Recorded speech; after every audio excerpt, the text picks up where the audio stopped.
You know guys, when you optimize a shop, dapat naiintindihan mo muna si platform. Magkasundo muna kayo ni platform.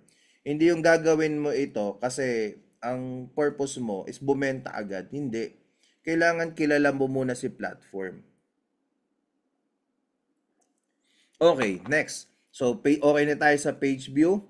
So, upon checking on the audit, bagsak na yung page view ng product.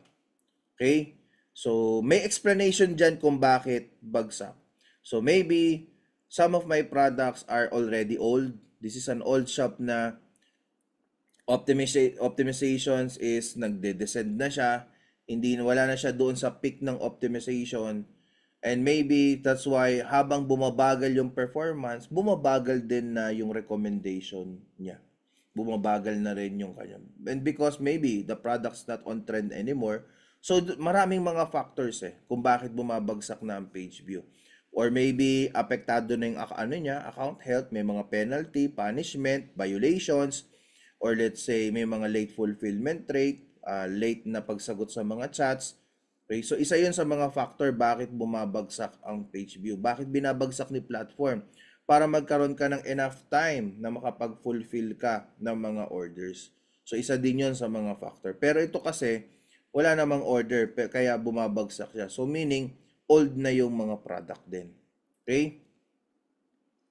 So next, after the page view, so balik ulit tayo dito. So for example, this is your product. So, nagkaroon ng page view sa discovery page and then kinilik yung product mo. Ang tawag dun sa nag-click na yon ay visitor. Okay, visitor po ang tawag doon. You are a visitor. Sa ads, ang tawag doon clicks. So, kinilik yung product mo. Okay? So, balik tayo ulit dito. So, make sure you need to ensure that after the marketing, dapat may papasok sa promoted product mo. And makikita mo, out of 4,494, 2,000 visitors, that's almost 50% click-through rate or 45 to 50% click-through rate. Ano yung sinasabi kong click-through rate? It is a measure of attractiveness, a measure on how you attract the eye of the buyer. Paano yon? Balik ulit tayo dito.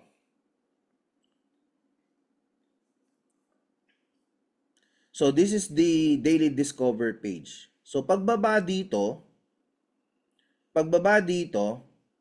you need to win. Okay, aside, for example, na-win mo na. Na-win mo yung free traffic. Okay? The next job or the next step is you need to win my eye. You need to win the eye of the buyer. So dito, ang daming products. Maraming products. Maraming competitors or similar items. So it is the job of your product listing. Take note ha. It is the job of your product listing to capture the eye. Hindi po trabaho ni platform mag-capture ng eye ng buyer.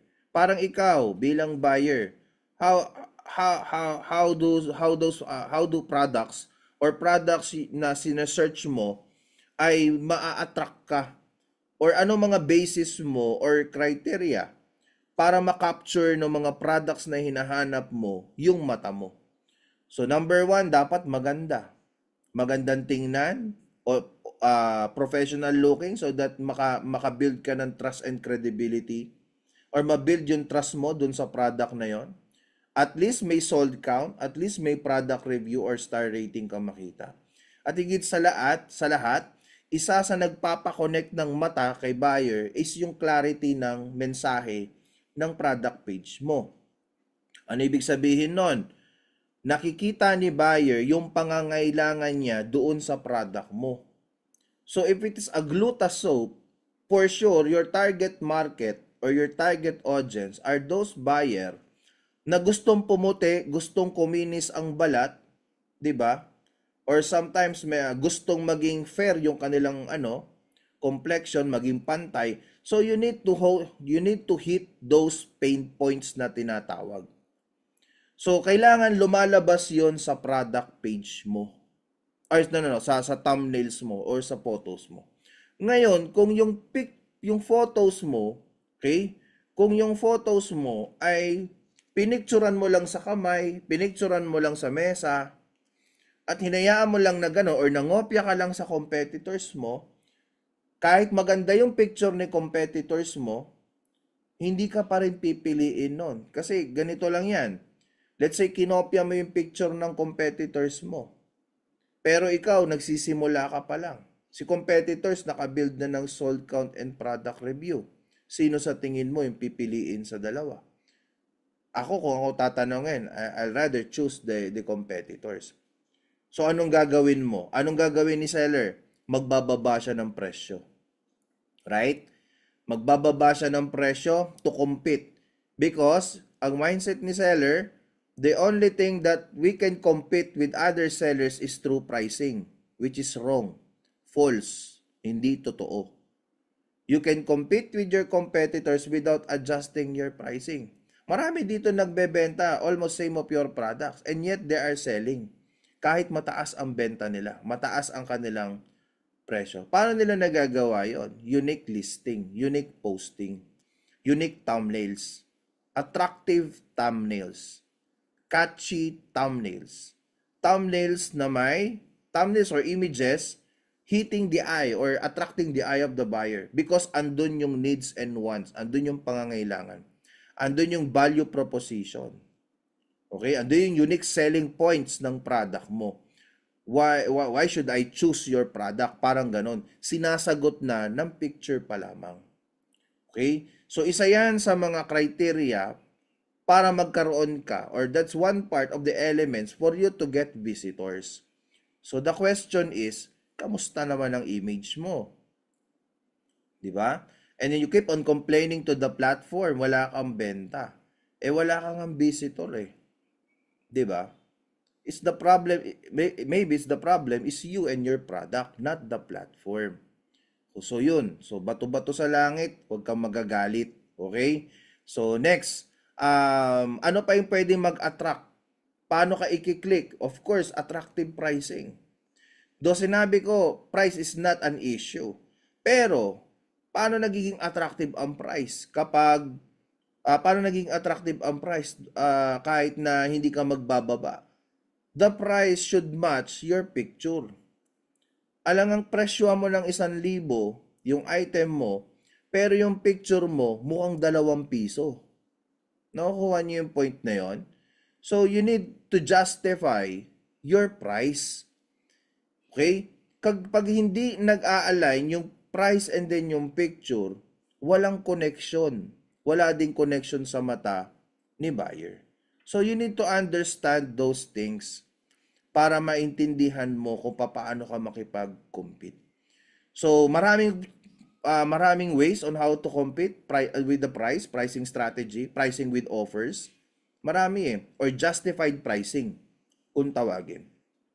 Second, ano yung nag-a-attract dun sa mata ni buyer to get visitors? Yung, product title. So, yung product title, catchy, malinaw din, and then andun din yung unique selling points, value proposition na tinatawag. Justifying your photos and then your price also. Yun yung trabaho ng product title. In short, isang tingin pa lang ni buyer, hindi niya na kinakailangan basahin ang description mo. Okay? Pag kinilik ni buyer, yung items mo, automatically may auto-buy factor na. Okay? Getting visitors is building auto-buy factor also. Kasi napapasok mo na you just one step na lang. One step away to get a conversion. Okay? So, yun yung mga, siguro nandun lang muna ako, yun yung mga pwedeng makapag-build ng visitors. Now, take note, marami dito, pag nakapakinig ng aking turo, gagandahan yung kanilang items, gagandahan yung kanilang product page. Ngayon, make sure, pag inayos mo yung product mo, nag-generate ka rin ng page view. Because attractive thumbnails or attractive product page is useless kung wala ka namang marketing. Tandaan niyo po yun. Next, pumasok na yung visitor. Sabi ko, you're one step away getting visitor, getting a sales conversion. Now, mapapansin mo dito, out of 2,000 na pumasok sa shop, only 51 converted. into your buyer. So meaning to say, yung 2027 or 2026 visitor hindi bumili. So kailangan mo i-figure bakit hindi sila bumili. Pwede mong hanapin sa add to cart kung nasa add to cart sila. Or maybe kung nasa add to cart okay lang eh. Maybe they are not ready to buy. Hindi pa sila ready bumili. Binookmark ka lang nila. So ano mga possible pwedeng gawin doon kung nakaka-add to cart?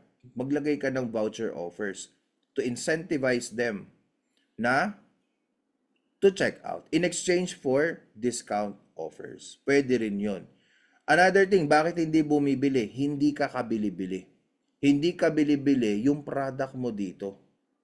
Nakukuha nyo? Unang tingin ni buyer, na kinilig ka niya, wala doon yung needs niya, wala doon yung pangangailangan niya. Or maybe lack of information about your product. So, it deals with your description also. Or nakukulangan siya sa product review mo, nakukulangan siya sa product sold count mo. Anong adjustment doon? Patience. Because lahat nagsimula with one sold count and one product review. So habang tumatagal, nagbi-build ka ng product review and sold count, the more you become sales converting and attractive also. So, ano nagpapataas ng conversion rate? So, tumutulong dyan yung mga offers and promotions like vouchers, free shipping,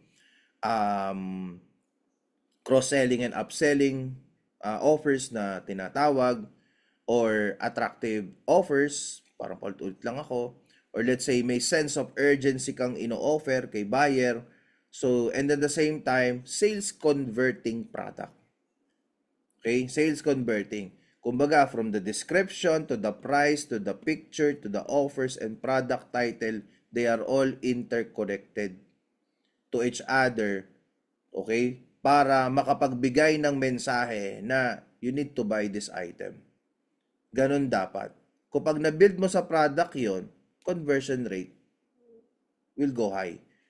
So, what is the acceptable? Dito sa atin, ang acceptable conversion rate is at least 3% pataas. The higher, the better. Okay? But normally, kadalasan talaga, acceptable around 3 to 4%. Yung normal conversion rate na nangyari. Because mahirap maka 100%. Hindi natin hawak yung mind ng mga tao. So, what more kung yung product mo ay pinicturean mo lang ulit sa mesa, sa tuwalya, hinawakan mo lang, nangopya ka kay competitors, 'di ba? So, bagsak ang conversion rate level ng product mo. So, malabo ang conversion. That's why, with the 2.36 conversion rate, bagsak ang orders. Another factors bakit bagsak ang conversion rate is because maybe nagro-wrong targeting na. Since you are not recognized anymore, ito kasi yung isa sa mga factor. Pag hindi ka na-recognize ng platform, or let's say, nawala na yung optimization ng product, yung recognition and recommendation ng platform, hindi na well-targeted. That's why, kahit na nagkakaroon ka ng page view, hindi na ganon ka-accurate yung targeting. So, ano ibig sabihin ng targeting? Yung visibility mo doon sa mga target audience mo or target market. Pag hindi ka na visible doon, or let's say hindi na maganda yung recommendation and suggestion ng product mo, you will, parang random ka na lang na pinapakita. So pag random, so maliit na yung chances of getting a good conversion. Maybe that is one or also reason kung bakit bumabagsak na rin yung number of orders. Okay? So maraming ways on how to increase the orders. Increase your conversion rate. O tingnan nyo. If ma-increase natin sa yung conversion rate sa 3%, yung 2,077, computein natin 2,077 times 3%. From 51 orders, pwedeng mag-increase siya. May mali ako. 2,077 times 0.03. So, from 51 orders, we can increase it up to 62 orders sa 3% conversion rate. Paano ko nagawa yon? Yung 3% ng visitor ay 62. Paano kino-compute? Elementary statistic lang yan. 2,077 times 0.03. Okay? So, If you get the target of 3% or higher, tataas yung orders. O how do you deal with the conversion rate? Okay, product performance, tingnan nyo which one has a higher conversion rate and which one has merong lower conversion rate. You start working to sa mga products na mababa yung conversion rate niya para mahatak pataas ito. Because this is not a conversion rate of just one item. Ito ay kinokonsist ng lahat ng product listing mo. So you need to determine anong product yun. Anong product yung nag-create ng conversion? Anong product yung hindi nag-create ng conversion? Okay? So yun. So kunyari, gusto mo 10%, which is very unrealistic. So yung 2077, makuha mo yung 10% conversion rate. So that is 207 orders. Very efficient na yung conversion mo. Okay? With just a minimal 4,400 page view and 10% conversion rate, maganda yung magiging sales mo. So tingnan nyo ha, from 12,493, sabi ko kanina 62 orders. Mag-compute kayo guys ha, hindi ako nanguhula. Kunin natin yung average sales per order times 245. So from 12,000, pwedeng tumaas ang benta natin up to 15,000. Okay? Hindi po ako lumalayo ha. I'm doing an analyzation with this business insights para alam ko kung ano yung magiging improvement natin. Okay? So, yun yung una nating pwedeng gawin. And then, sabayan nyo ako mag-analyze ng shop din ninyo. Again, makikita mo from 62 orders, tataas siya from 12 to 15,000 gross sale. E paano kung ano, let's say 10%. 'Di ba? 10% yung ano natin. 10% conversion rate. So that is 207 conversion. So if gonna multiply with the average sales, when say sales per order, ito yung average amount na binibili lagi ng buyer sa atin. So multiply mo sa 245, that is from 12,000, we can go higher up to 50,000 isang linggo by reaching the 10% conversion rate. Kahit hindi ka munang umeffort sa page view, with this same metrics, pwede mong increase ang sales mo. Ang tanong, alam mo ba ito? Hindi, kasi ang ginagawa mo, makinig sa mga negatibong seller na walang benta. Kaya ang pananaw mo, nandun lamang. Pero kung aaralin mo, makikinig ka, meron kang magagawang growth sa shop mo. 'Di ba? So next, papaano mo pa mapapa-increase yung sales mo? Given that you have a 2.36 conversion rate. Paakyatin mo yung visitor mo, 'di ba? So makikita mo 2,077 divided by 4,494 times 100, meaning ang ating click-through rate o yung rate natin, yung click rate natin is around 46%. So how do you get it? Simple elementary statistics. 2,077 divided by 4,494. Okay? Ibig sabihin, sa 4,400 times kang lumabas, 2,000 ang pumasok doon. Parang ganito yan. O, for sure, hindi ako maintindihan ng iba. For example, may gas station. This is the highway.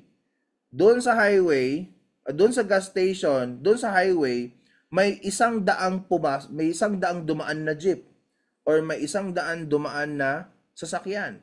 Ang tawag doon, page view. You get? Traffic ang tawag doon. So, 100 times may dumaan doon sa gas station, pero hindi pumasok. Ngayon, doon sa 100 na yon, kunin natin yung 46% times doon sa 100 na dumaan, 46 na sasakyan yung pumasok doon sa gas station. Ang tawag doon, visitor.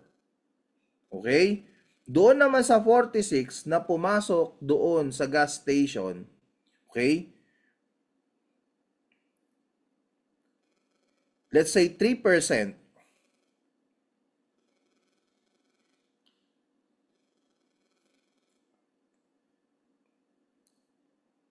Okay, kunin natin yung 3% ng 46.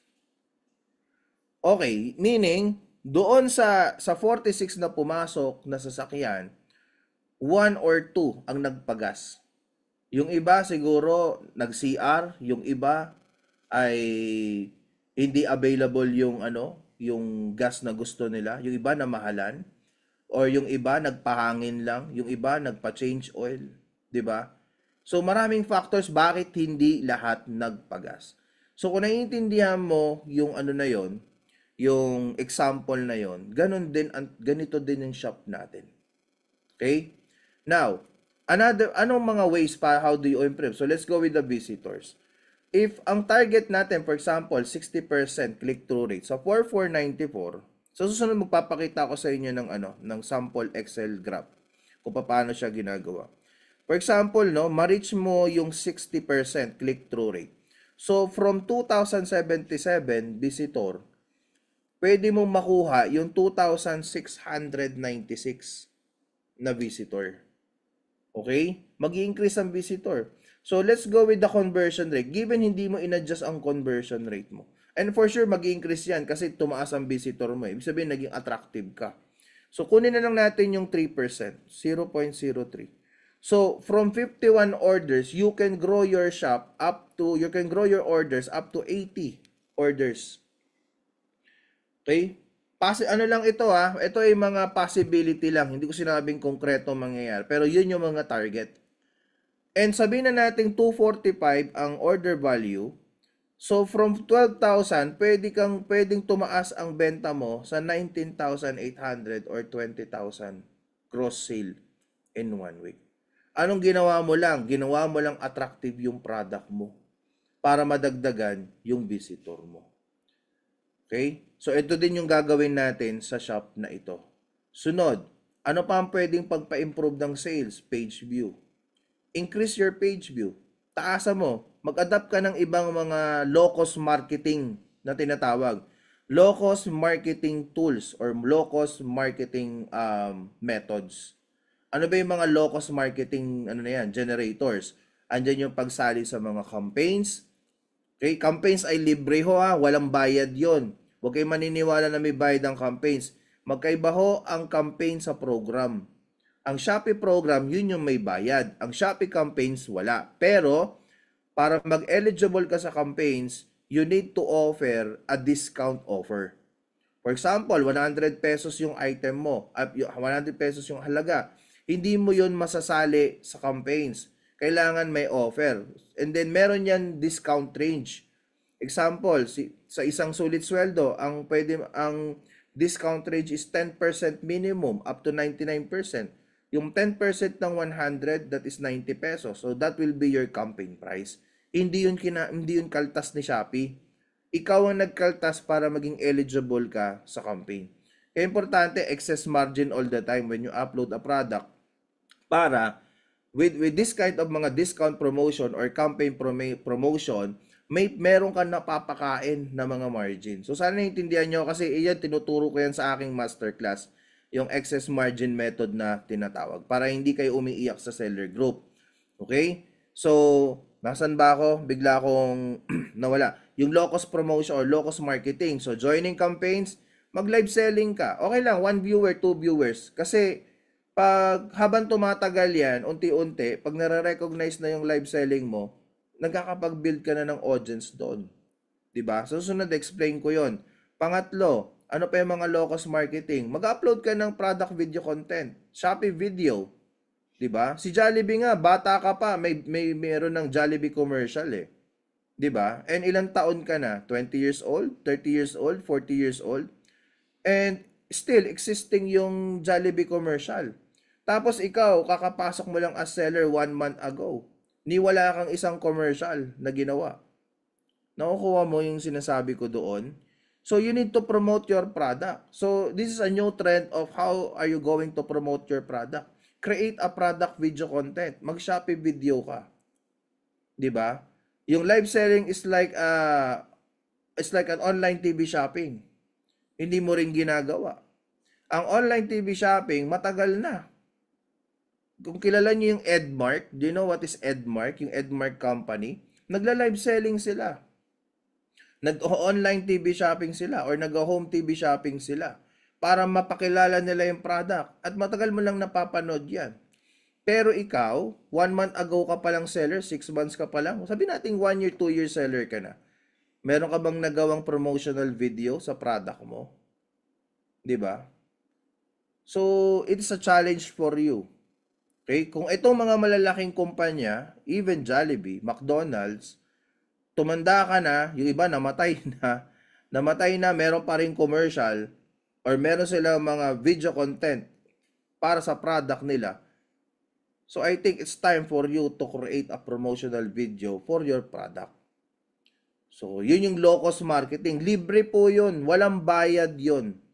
Okay? Walang bayad sa pagpo-post sa Shopee video. Libre din ang live selling. Though I think merong 3% ata doon. Pero it's okay. At least it's a low-cost marketing. Pangatlo, okay, una, joining campaigns, product video content, live selling, affiliate marketing. So, ipapromote mo sa mga affiliates yung product mo. It is a pay per sale. Pang-lima, mag-paid ads ka. Magpatakbo ka ng ads. Okay? Ang pag-ads po, you consider ads as a long-term marketing. So, dito mag-ads din tayo. Maglo-long-term marketing din tayo dito. Okay? Hindi tayo mag-short term ng 3 days, 7 days, 1 month. Long-term.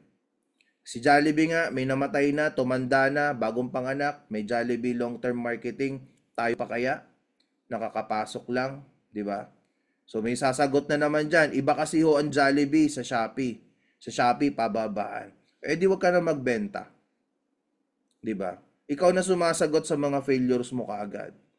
So since nalaman mo kung anong possible failures, edi create a solution to that problem. 'Di ba? Hindi yung papasok ka sa ganitong negosyo and then ang gusto mo puro negativity. That's not your purpose.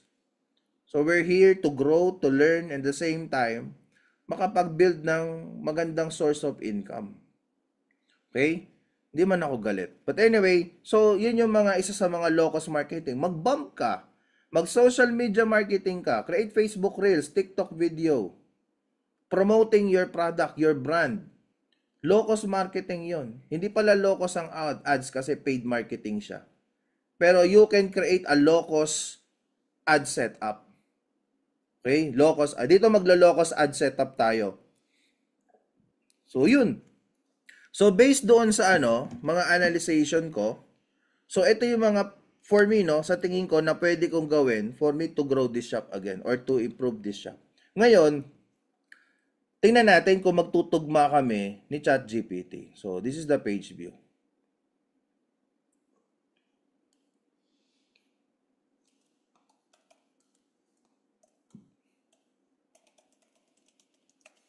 Okay, meron tayong dalawang gagawin para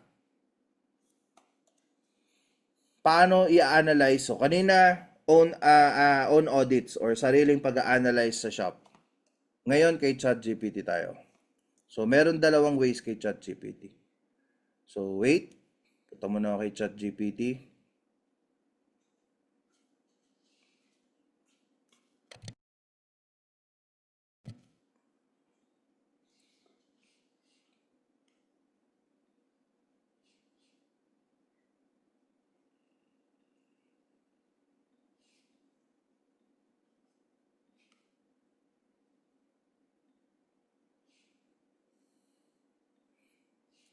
Share screen.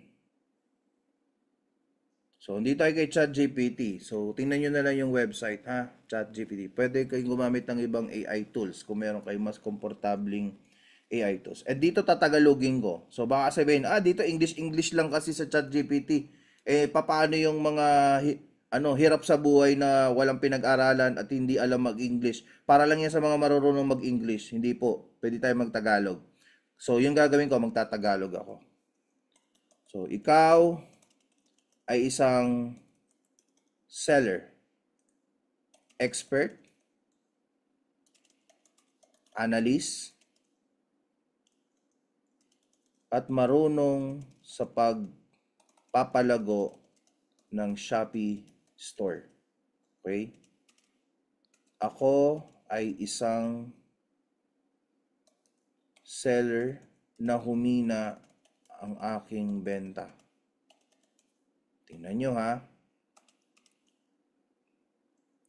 Maaari mo ba akong bigyan ng mga tips and advice para maibalik ko ang paglago ng aking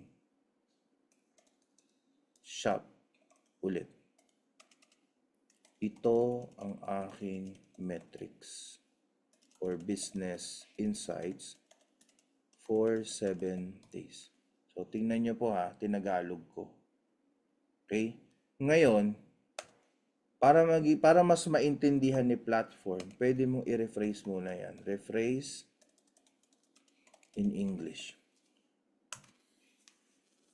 You are a seller expert, analyst, and skilled in growing a Shopee store. I am a seller whose sales have declined. Can you provide me with tips and advice to help my shop grow again? Here are my metrics or business insight for the past 7 days. So, lagay natin dito. Paste. And then, kopyahin natin yung metrics. There you go. And then, enter. So, ina-analyze na ni ChatGPT or ni AI yung shop mo.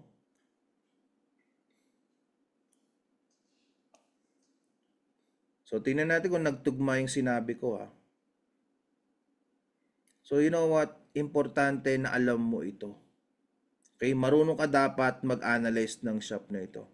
So, do not stop with just one conclusion. Always look for second opinion, third opinion, fourth opinion. So, take a look. Based on your 7-day Shopee Business Insights, here's a breakdown of your key metrics and how to improve.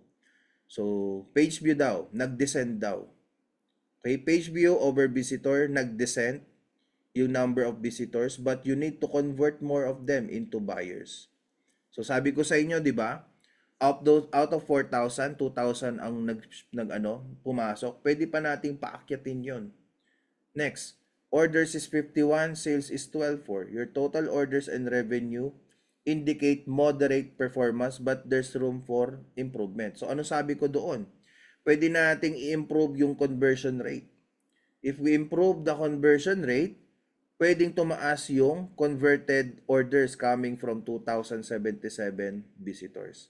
Pag tumaas ang orders, pwedeng tumaas ang sales based on the average sales per order. Conversion rate, sabi ko, bagsak. So, relatively low.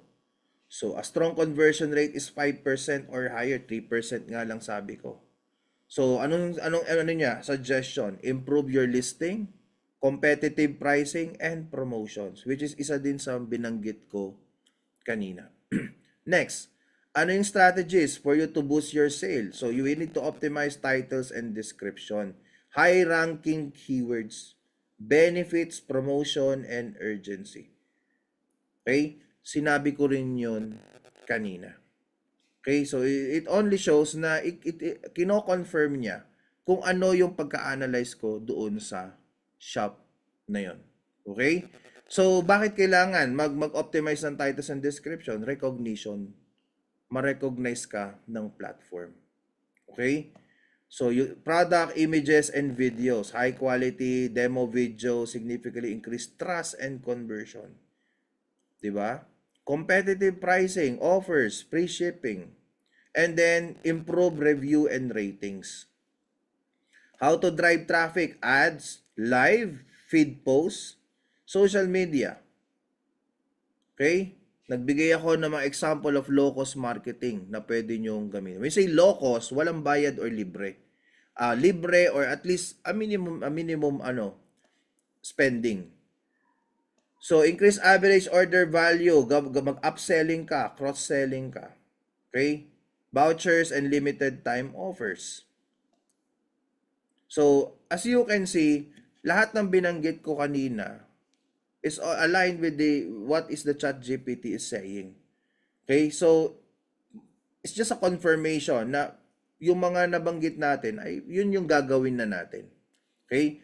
Pwede mo siyang sabihin, elaborate and give me steps how to improve each. kung gusto mo malaman talaga.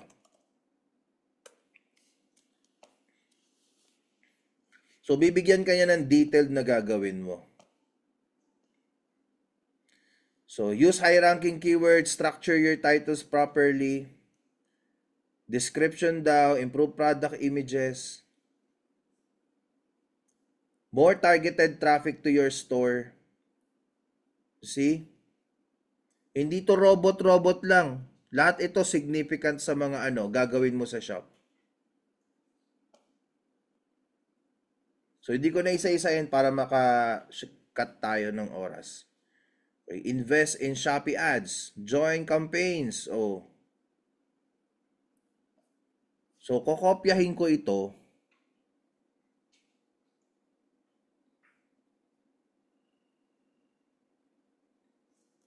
And then, pe-paste ko na lang muna dito sa aking notes.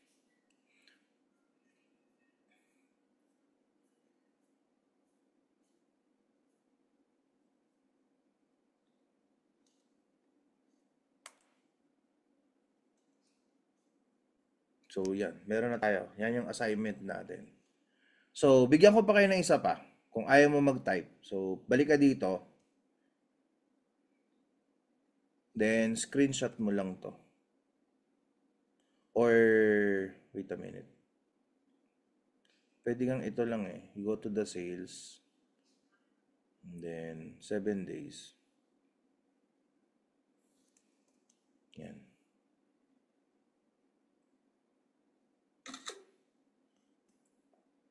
So, pinicturean ko lang yung item.